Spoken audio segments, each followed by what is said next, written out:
As Eamon mentioned, I'm here to just share a few thoughts with you and some ideas as to how we're going to move forward with our New Bailey and Chapel Street scheme. Unrestricted, most vibrant urban centres expand in concentric circles. If you were to draw the centre of the circle in Albert Square, then as the concentric circles move out, you can see that the fringe sites have become more and more active. But as cities expand, there is a risk that the expansion to the periphery will leave a hollow core. Not so in Manchester. The strength of the city region capital is such that the backfill of all the expansion out to Spinningfields and up towards Noma and down south has actually been replenished with vibrant active uses. I'm here to talk about the northwest quadrant, as Eamon mentioned. This is a shot around the 1900s of Chapel Street, when it had a town hall, it had a cathedral, it had several churches, the law courts, a hospital, and the education offices. So what went wrong? It was a truly dense, mixed-use community, self-sufficient and economically active. And from that plan from the 1849, you can see there were hardly any vacant plots. But then, in the 1970s, for reasons best known to the city fathers at the time, all but the religious establishments and the law court have disappeared off to peripheral locations, leaving behind an unsustainable city centre. This graphically shows how central Salford became Manchester's surface car park, effectively scorched earth opposite the newly established Spinningfields business district. In December 2006, English Cities Fund and Salford City Council began an extensive land assembly exercise across the 50 acres. After a 6-year planning and CPO process, ECF and the city now control all of the active development plots.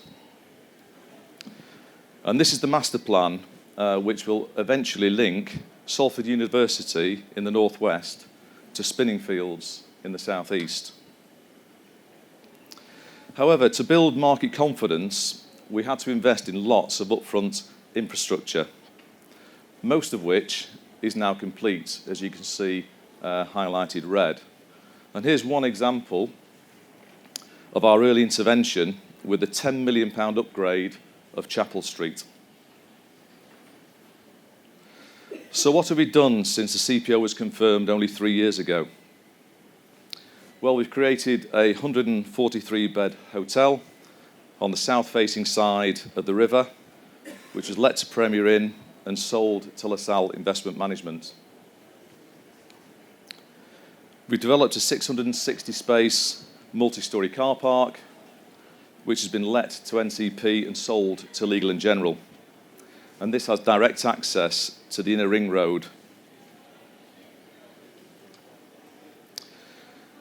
We're just about to complete, at the end of this month, 83 apartments and 13 townhouses on the site of the original Vimto factory, not surprisingly known as Vimto Gardens. And we're a month from completion, and we've only got 2 apartments remaining. We're also on site with 125,000 square feet of offices opposite Spinningfields, known as One New Bailey, which is due to complete next May. This is being launched at the Manchester Villa at 3:30 this Thursday. It would be great if you'd come and join my colleague Phil and Karen Hurst from Salford.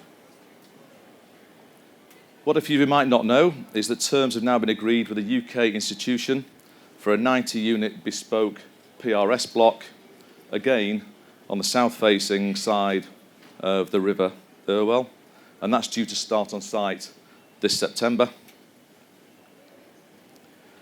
Planning has also been granted for a 36-unit townhouse scheme with rooftop gardens in the historic heart of Salford next to St Philip's Church.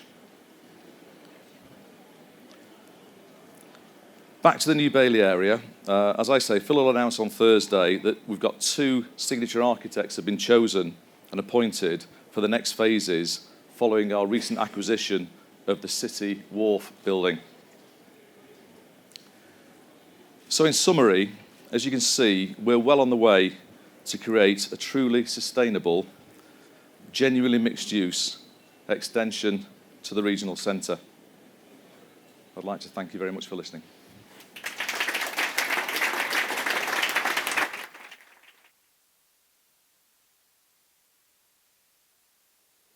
Well, I hope that's given you a bit of a flavour for some of the things that are happening here and now in Manchester, some of the opportunities that are being created for people to live and work and play in the heart of, we believe, the most exciting city in the UK. So thank you very much for coming along this morning. Do come along to more of the stand events. As Matt said, there are other events at the Manchester Villa later in the week, and you're more than welcome to attend. But thank you very much for coming along today.